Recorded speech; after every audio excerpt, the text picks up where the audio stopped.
Isin garuu qomoo fo'amaadha.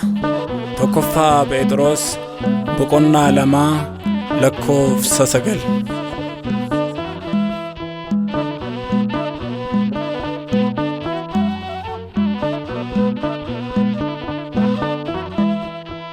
Wal qoqqoodee wal simachuu didus iddaan wal lakkaa'ee angootti wal fiduu koosanyii hin beeku kana ilaalchisaa addaa qomoo mudaan qabne jaalalaaf nagaani mana isaatii maddaa dhiigni wal qoqqoodee wal simachuu didus iddaan wal lakkaa'ee angootti wal fiduu koosanyiin hin beeku kana ilaalchisaa addaa qomoo mudaan qabne jaalalaaf nagaani mana isaatii maddaa.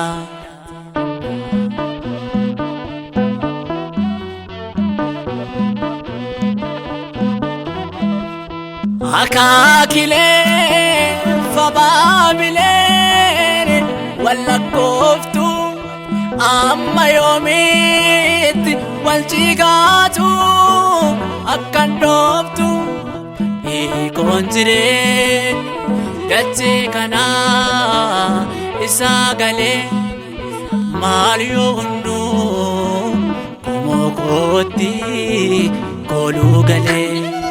Dhiigni wal qoqqoodee wal simachuu didus iddaan wal lakkaa'ee angootti wal fiduu koosanyiin hin beeku kana ilaalchisaa addaa qomoo mudaan qabne jaalalaaf nagaani mana isaatii maddaa.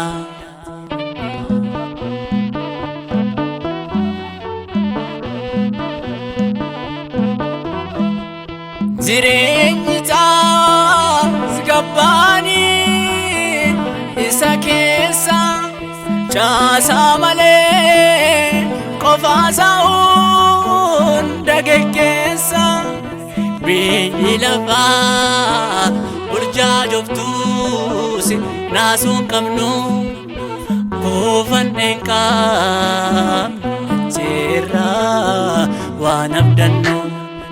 Dhiigni wal qoqqoodee wal simachuu didus iddaan wal lakkaa'ee angootti wal fiduu koosanyiin hin beeku kana ilaalchisaa addaa qomoo mudaan qabne jaalalaaf nagaani mana isaatii maddaa.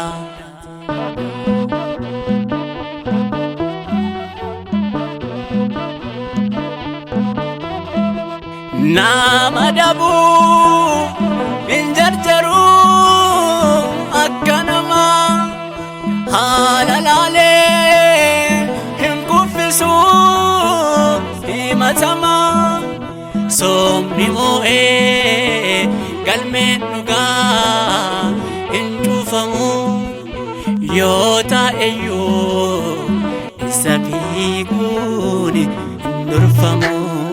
Dhiigni wal qoqqoodee wal simachuu didus iddaan wal lakkaa'ee angootti wal fiduu koosanyiin hin beeku kana ilaalchisaa addaa qomoo mudaan qabne jaalalaaf nagaani mana isaatii maddaa.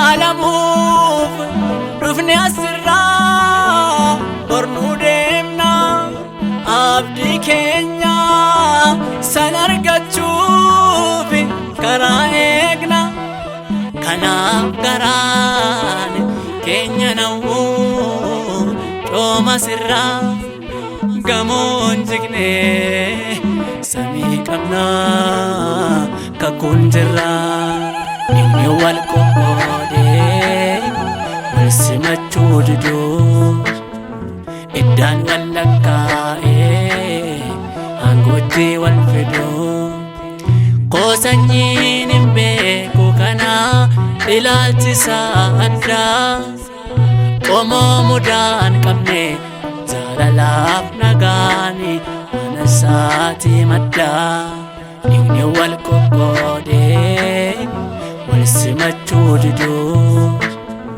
iddaan wal lakkaa'ee aangootti wal fiduu qoosanyiin hin beeku kana ilaalchisaa addaa qomoo mudaan qabne jaalalaaf nagaani mana isaatii maddaa